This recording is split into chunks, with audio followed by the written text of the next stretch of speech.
Hello guys, চলে আসলাম সকালের একটা ডায়েট নাস্তা নিয়ে।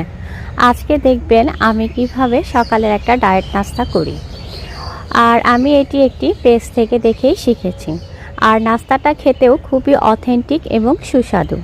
তো আমি প্রথমে দুটো ডিম আধা সেদ্ধ মানে হাফ বয়েল করে নিয়েছিলাম। এই ডিমটা সেদ্ধ করে নেওয়ার পরে আমি সুন্দর করে এটাকে খোসাগুলো ছাড়িয়ে নিচ্ছি। খোসাগুলো ছাড়িয়ে নেওয়ার পরে এখান থেকে আমি সুন্দর করে দুটো ডিম নিয়েছি, আর নিয়েছি একটা অ্যাপেল, আর কিছু গাজর, আর কিছু শসা, আর হচ্ছে ধনিয়া পাতা। তো আমি সুন্দর করে এগুলো কুচি কুচি করে নিয়েছি। আর একটা তেঁতুল কিছুটা মাখিয়ে রেখেছিলাম, সেই তেঁতুলের যে কাই থাকে সেই তেঁতুলটা এখানে নিয়ে নিব যেন আমার ডায়েটটা ঠিকঠাক মতো হয়। তো বন্ধুরা, তোমরা দেখে নাও, আমি এই একটু বিট লবণ, আর কোনো লবণ ব্যবহার করিনি, তোমরা ইচ্ছা করলে দিতেও পারো নাও পারো। তো আমি বিট লবণ দিয়ে সুন্দর করে এই শসা, গাজর আর ধনিয়া পাতাটা মাখিয়ে নিচ্ছি। মাখিয়ে নেওয়ার পরে আমি যে তেঁতুলের কাইটা করেছিলাম সেই তেঁতুলের কাইটা এখন এই সালাতে মিশিয়ে নিব। মিশিয়ে নিয়ে সুন্দর করে এটাকে একটা সালাতে তৈরি করে নিব। সালাতে তৈরি হয়ে গেলে এখানে আমি সুন্দর করে ডিমটা মাঝখান দিয়ে একটা ছুরি দিয়ে কেটে নিব।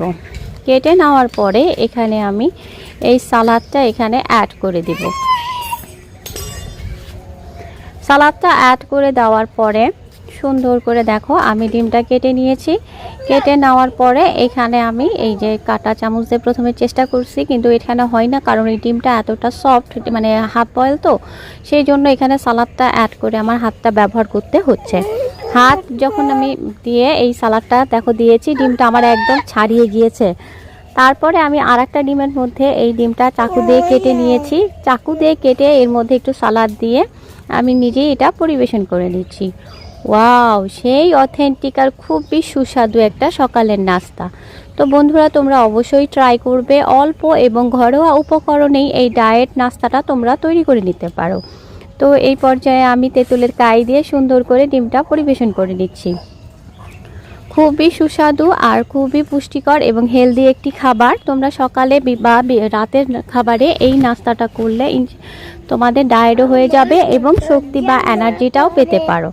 এই পর্যায়ে আমি আমার এই ডিমটা খাওয়া শেষ হয়ে গেলে আমি যে অ্যাপেলটা 4 খণ্ড করেছিলাম সেই 4 খণ্ড অ্যাপেলের এখানে আমি এখন খাওয়া শুরু করব। তো বন্ধুরা, তোমরা অবশ্যই বাসায় এইভাবে করে সালাদ বা ডায়েট যেটাই খাও, এইভাবে যদি খাও ডিমটা বা অ্যাপেলটা, আমার বোধ হয় পুষ্টিও পাবে আর ডায়েটও হবে। ধন্যবাদ।